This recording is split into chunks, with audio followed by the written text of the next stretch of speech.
శ్రీమాత్రే నమ. శ్రీ గురుభ్యో నమ. తదుపరి ధనుస్సు రాశి.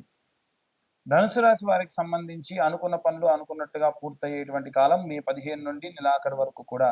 ఈ 15 రోజుల్లో కూడా వీరు అధికమైనటువంటి పని ఒత్తిడి ఉన్నప్పటికీ అనుకున్న పనులు మాత్రం ఖచ్చితంగా కొనసాగిస్తారు, పూర్తి చేస్తారు. ఈ 15 రోజుల్లో మనకు సరస్వతి పుష్కరాలు ఉన్నాయి. మన కాళేశ్వరంలో, తెలంగాణలో ఉన్నటువంటి కాళేశ్వరంలో ప్రాణహిత, గోదావరి అలాగే సరస్వతి నదులు సంగమం జరుగుతుంది. అక్కడ వీలైనంత వరకు కూడా సరస్వతి నది యొక్క పుష్కరాలు జరుగుతూ ఉంటాయి. కాబట్టి ఈ యొక్క సరస్వతి నది పుష్కరాల్లో పుష్కర స్నానం ఆచరించడం మంచిది. ప్రత్యేకంగా ఈ పుష్కరాలు పూర్తయిన తర్వాతకి వైశాఖ అమావాస్య నాడు, ఆ రోజున శని జయంతి కాబట్టి వీలైతే నల్లటి వస్త్రం శని విగ్రహానికి కప్పడము, అలాగే తిల తైల అభిషేకములు చేసుకోవడము, తిల హవనము చేసుకోవడము చాలా చాలా మంచిది.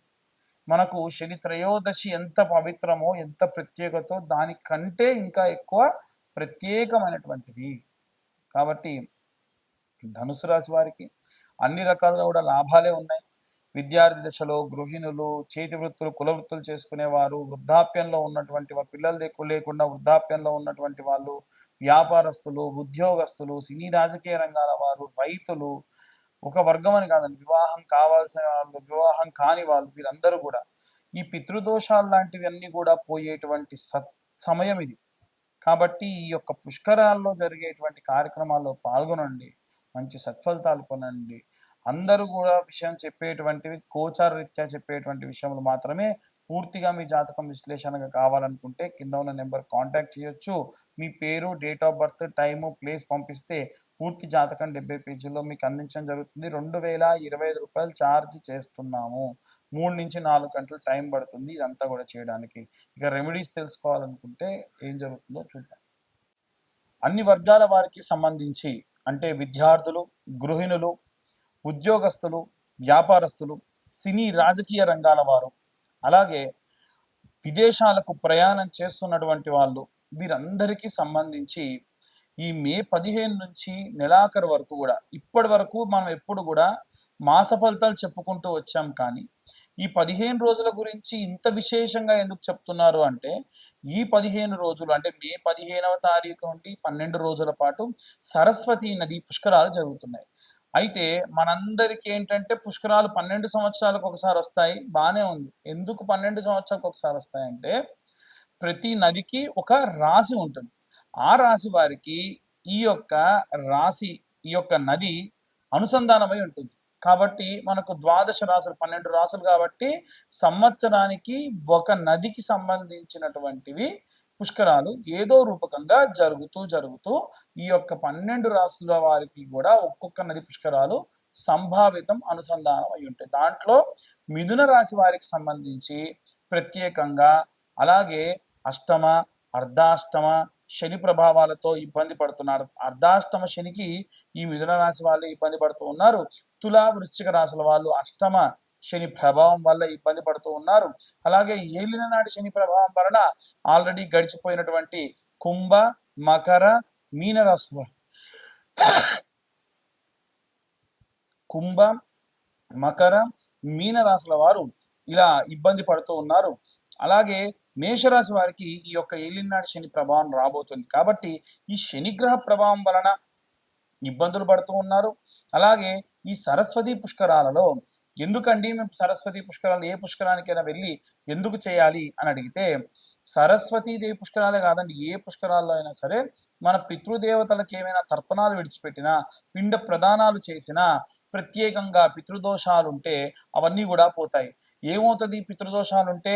చదువుకునే విద్యార్థి ఎంత చదివినా కానీ మంచి మార్కులు రావు, మంచి ర్యాంకు రాదు. గృహిణులకు ఎంత చేసినా గుర్తింపు ఉండదు. ఉద్యోగస్తులకు ఎంత కష్టపడ్డా కానీ ఈ పితృదోషాలు లాంటివి ఏమైనా ఉంటే సరైనటువంటి ఎదుగు పొదుగు లేకుండా ఉంటారు. వ్యాపారస్తులకు ఎంత బాగా వ్యాపారం జరిగినా ఖర్చులు అధికంగా ఉంటూ ఉంటాయి. అలాగే సినీ రాజకీయ రంగాల్లో ఉన్న వారికి కూడా పితృదోషాల వల్ల బహు విధాలైనటువంటి రకాలుగా ఇబ్బందులు పడుతూ ఉంటారు. ఇవేవి కూడా ఉండకుండా ఉండాలి అని అంటే వచ్చినటువంటి పుష్కరాల్ని మనం సద్వినియోగం చేసుకొని ఆ పుష్కరాల్లో తిల తర్పణాలు, పిండ ప్రదానాలు చేయండి. చాలా చాలా మంచిది. అయితే ఈ పిండ ప్రదానాలు ఇవన్నీ చేస్తే ఎలా కలిసి వస్తుందండి అంటే, కొంతమంది చూడండి వాళ్ళు పితృతర్పణాలు బాగా చేస్తారు. ఏంటయ్యా మీకు ఇంత డబ్బు ఉంది, ఇంత బాగా కలిసి మా పెద్దలు చేసిన పుణ్యం అండి అంటారు. అవునా? అలాగే ఒకవేళ చేయకపోతే ఈ పుష్కరాల సమయంలో ఈ గతించినటువంటి మీ యొక్క పితృదేవతల్ని పిలిచి, చూడయ్యా అక్కడ పుష్కరాలు జరుగుతున్నాయి, మీ వాడు ఎవడైనా సరే పిండ ప్రదానాలు తర్పణాలు చేస్తారేమో అని చెప్పి చూద్దామని చెప్పి అంటే, అక్కడి నుంచి ఘోషిస్తూ ఉంటారు, అరే నాయన ఎన్నో దానాలు చేశా, ఎన్నో ధర్మాలు చేశా, ఎన్నో పుణ్యకార్యాలు చేశా, ఎన్నో దేవాలయాలకి విరాళాలు ఇచ్చాను, ఆ పుణ్యం అంతా మీకోసమేరా, నాకింత పిండ ప్రదానం పెట్టి తిలతర్పణాలు చేయండి, శుభం కలుగుతుంది అని ఆత్మలు ఘోషిస్తాయి. అలా చేయడం వలన ఖచ్చితంగా వారు చేసిన పుణ్యం అంతా కూడా మీకు లభిస్తుంది. అన్ని సమస్యలు తీరుతాయి. సంతానం లేని వారికి సంతానము, పిల్లలు బాగా ఏజ్ అయిపోయి పిల్లలు కాని పెళ్ళిళ్ళు కాని వాళ్ళకు పెళ్ళిళ్ళు అవుతాయి. ఇంకా ఎన్నో రకాలైనటువంటి రైతులు చేతి వృత్తులు కుల వృత్తులు చేసుకునే వారు కూడా వారికి సజావుగా భూమి అంతా కూడా సమృద్ధిగా ఉంటుంది. ఈ ఏలినాటి శని ప్రభావం కూడా పోవాలి అని అంటే వచ్చేటువంటి ఈ యొక్క వైశాఖ అమావాస్య రోజున ప్రత్యేకంగా శని జయంతి. ఆ రోజున తిలాహోమాలు కానీ తైలాభిషేకాలు కానీ ఆచరించండి. శనికి సంబంధించినటువంటివి చేయండి. ఎందుకంటే 6-7 రాసుల వాళ్ళు ఏదో రకంగా శనిగ్రహం వల్ల ఇబ్బంది పడుతూ ఉన్నారు. వీరందరి ఇబ్బంది పోవాలి అనంటే ఈ ఉన్నటువంటి ఈ శని జయంతిని సద్వినియోగం చేసుకొని తిలాహోమాలు తైలాభిషేకాలు చేయించుకోవడం మంచిది. కాబట్టి ఈ తిలాహోమము తైలాభిషేకానికి కలిపి 1116 మాత్రమే ఛార్జ్ చేయడం జరుగుతుంది. ఇవి వీలైతే ఈ యొక్క హైదరాబాద్ కొత్తపేటలో కానీ బడంగపేటలో కానీ తైలాభిషేక హవనములు ఆచరింప చేయాలనేటువంటి సంకల్పం ఉంది. ఇందులో పాల్గొనదలిచిన వారు కింద ఉన్న నెంబర్కి కాల్ చేసి ఖచ్చితంగా పూజలో పాల్గొనదలిచిన వారు మాత్రమే రండి. నేను ఫోన్ చేసి మా గోత్రనామాలు ఇస్తామండి అని అంటే చెయ్యొచ్చు, కానీ అంత సద్వినియోగపరచుకోవడం మాత్రం కుదరదు. గోచార రీత్యా చెప్పేటువంటి విషయములు ఇవన్నీ కూడా మీ పర్సనల్ జాతకంలో ఎంత శని ఉచ్చస్థితిలో ఉంటే మీకంత సమృద్ధిగా ఉంటుంది. కాబట్టి జాతకం పూర్తిగా తెలుసుకోవాలి అనుకుంటే మీ పేరు, date of birth, time, place ఇవన్నీ కూడా వాట్సాప్ చేయండి. పూర్తిగా మీ జాతకం విశ్లేషణతో తెలుసుకోండి. ఈ జాతకం అంతా కూడా 60 నుండి 70 పేజీల్లో మీకు అందిస్తాము. ఈ జాతకానికి గాను 2025 రూపాయలు మాత్రమే ఛార్జ్ చేయడం కూడా జరుగుతుంది. ఇలా ఈ జాతకం ఇచ్చిన తర్వాతకి గంట పాటు మీకు జాతకం విశ్లేషణతో చెప్పడం జరుగుతుంది. మా యొక్క డేట్ ఆఫ్ బర్త్ టైం లేదండి అనుకున్న వారు ఎటువంటి డబ్బు వృధా చేయకండి. మేము ఇప్పుడు చెప్పేటువంటి ఈ గోచార రీత్యా చెప్పే రెమెడీస్ అన్నీ కూడా మీకు చాలా చాలా చాలా బాగా ఉపయోగపడతాయి. సర్వే జన సుఖినో భవంతు. స్వస్తి.